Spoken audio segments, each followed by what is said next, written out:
Run down the card. Bound for Glory opened up really hot. Motor City Machine Guns, Generation Me. Yeah, match of the night for me. Same for me.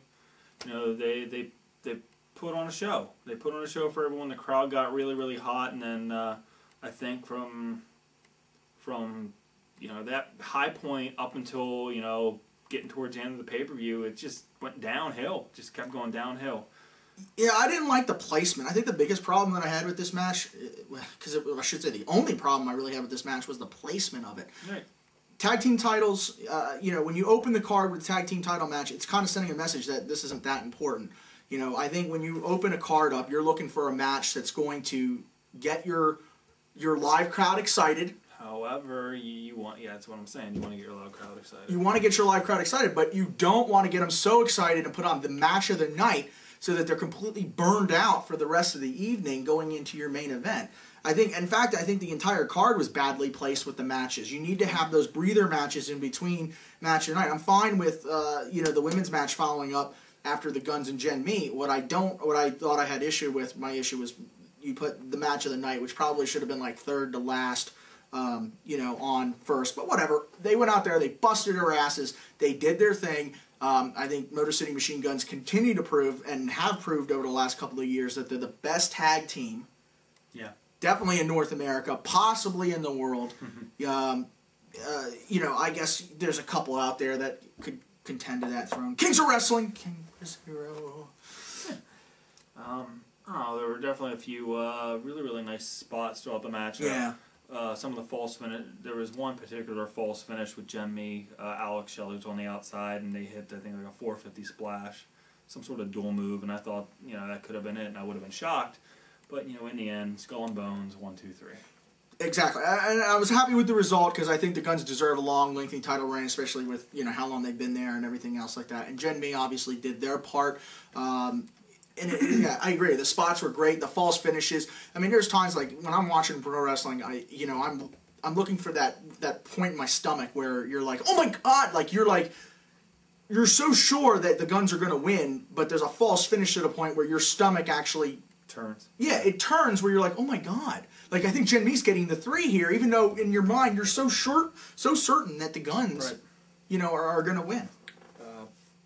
Okay, women's match. Fatal, or what was, I guess, a 4 corners match, which I thought was going to be like all 4 women in the ring at one time. Tornado rules. Changing the tornado rule somehow. You know, I just wasn't into the match. I know a lot of people aren't into women's wrestling. I can watch women's wrestling. I like women's wrestling. I do not mind women's wrestling. I just don't mind women's wrestling? Yeah. I like women's wrestling. It's just, if I got good workers here, I don't want to see like freaking Michelle McCool out there and her train wreck against Kelly Kelly. I mean, I hear you. I just Tara winning the title, yeah, I think does very little. Yeah, I mean, obviously, like I think this match was originally set up for, you know, the feud between the Beautiful People and you know, Madison and Tara, Madison, who used to be part of the Beautiful People. But, you know, with Mickie James being signed on, I think the emphasis now changed from this feud to highlighting Mickie James, bringing her in, and, you know, setting up a feud for Mickie James, which is fine. That's fine. Hey, Mickie James is a hell of a worker. She is. I'm thinking Arby's.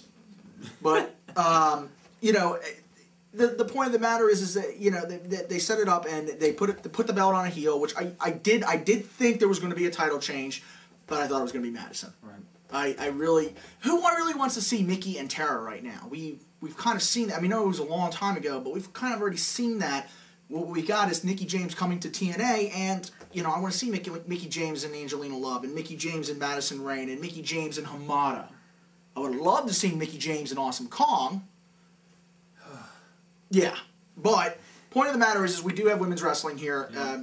We have workers that can go, and I thought that they were setting it up. And the whole Tara, I was shocked, completely shocked by Tara taking the belt, even in the fashion that it was. But the match overall wasn't very good. It was not. I honestly, I think the match was actually structured more around Mickie James than it was about who was in the ring and who was wrestling or what spots they were doing. They were all just basically setting it up for Mickie to get camera time, which, you know. At the end of the match. You know, up until the end of the match, she really didn't do too much. That's true. You're right. She didn't really get, there was no, like, involvement. I really thought Mickie was going to do something where she would accidentally cost Angelina Love the Knockouts title. Madison gets the pin, and then you're going to a three-way at Turning Point. And let's face it, who doesn't want to see a three-way with those ladies? Speaking of love, Orlando Jordan and Eric Young against Ink Inc. Next on the card. I thought this match, for 99% of it, was a complete waste of time. Why does Eric Young have a job? I mean, honestly. I like this role of him making a complete ass out of himself because I think it suits you right, Eric. However, it was horrible. Is Eric Young the poor man's Santino, or is Santino the poor man's Eric Young? Does it even matter? Because neither one of them's any good. I mean, I think Eric Young is an okay worker. I'll give him that. He's an okay worker. I think his gimmicks suck. The best thing he ever had was when he was with World Elite. Do you agree? Kinda. I liked World Elite. However, I think Team Canada is probably one of the best. I like Team Canada, but Eric Young was such a minor background. He was the humor role in Team Canada, just like he's playing the humor role now. If Eric Young's humor role was that in Team Canada, what he is now, I wouldn't be on his case so much that I am, because he's not sucking up so much airtime. Okay? Yeah. If he's going to get actual airtime, then I would prefer to see something along the lines of Team Canada, or not Team Canada, World Elite, especially considering how we had seen him being such a goofball, and for him to make that 180 change, you know, I thought lend him a little bit of credibility. Again, you have an okay worker in the ring leading a, you know, classic wrestling heel stable of, you know, we hate America, which has been played out over and over and over, and this time it didn't do anything for me either, but it was still better than what we've seen. You know, from Eric Young, this new thing with the having the accident or whatever it is that caused him to be completely retarded now, I guess. I don't know. But it's a train wreck. Eric Young is a train wreck. The real crime is the fact that Ink Inc., two good workers, which, you know, I like Jesse Neal. I'm okay on Shannon. Yeah, I like Jesse. You know, get stuck in this storyline dealing with Orlando Jordan, you know, subpar, and EY who needs to be fired.